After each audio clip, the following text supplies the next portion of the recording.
Това е едно видео, в което ще покажа идея за баня.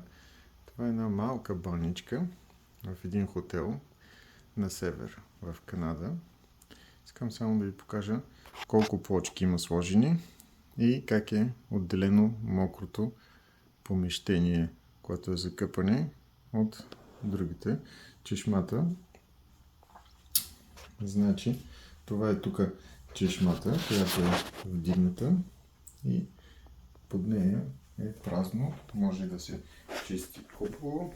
До нея е тоалетната чиния. Както виждате, нито един никакви плочки няма сложени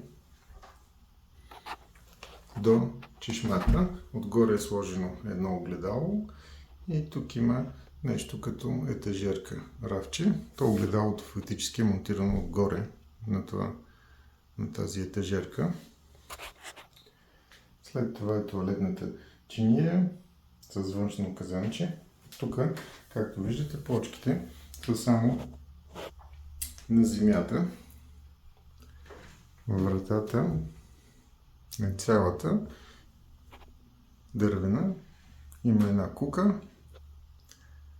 Тавана от гипсокартон, както и стените. И сега ще ви покажа тази част, в която е сложен душа. Тук има корито долу на земята, което е пластмасово корито, инсталирано. И след това почват плочките, които върват нагоре и стигат до тавана. А това е една двойна плъзгаща се врата, която е с две крила, фактически едното крило и тук другото. И двете може да се отварят, може да се сложат отляво или отдясно, или изцяло да се затвори. Това нещо е слагано по-късно, защото аз съм бил в този хотел и по-рано имаше само една неподвижна преграда тук, догоре, от тази страна. И когато човек се къпе с душа, водата пръска и винаги излизаше ето тук по земята вода. Сега са сложили врата, изцяло да го затворят. И душ е такъв вграден душ. Тук му е дръжката.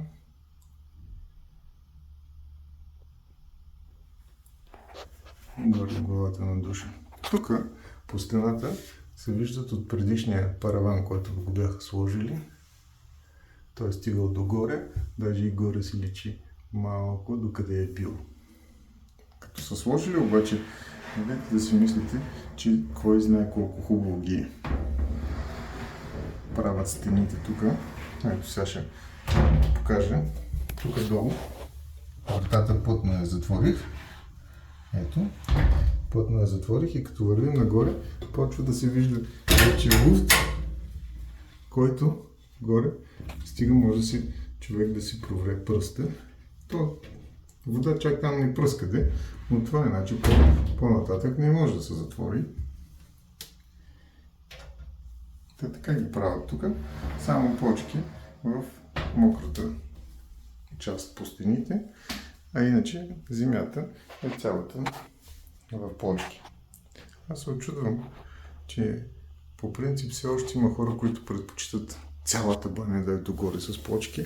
Значи представете си колко пари могат да се спестят, ако не се прави цялата баня в плочки, не се прави чак пък догоре. Колко труд за полагане, колко мъкнене на плочки, колко избиране на плочки и после, когато се сменят, колко къртене на плочки. Така, една скромна малка баня. Хубавото е, че нивката е сложена от този край, а не в средата, защото тук в началото тоалетната чиния би била много близко до вратата. А така, както се вижда, не пречи, защото човек по принцип ползва едно от тия трите места. Или ще се мие, или ще е на тоалетната, или ще се къпи. Понякога може и двама да влезат да прави един едно, другия друго. В смисъл, зависи. А тук интересното е, че тази поставка за кърпата е сложена ниско долу, а не както би трябвало нормално горе, както ето тази кука тук на вратата. Сложили на високо. И тук има за управляване на температурата, но това управлява ето тази печица тук долу, която се вижда за през зимата, за да се отоплява и това помещение да е по-комфортно. Не вярвам да са сложили подотопление. Не, в никакъв случай, защото ако имаше подотопление, нямаше да го има онова тяло. Така че, ето една идея за семпла баня.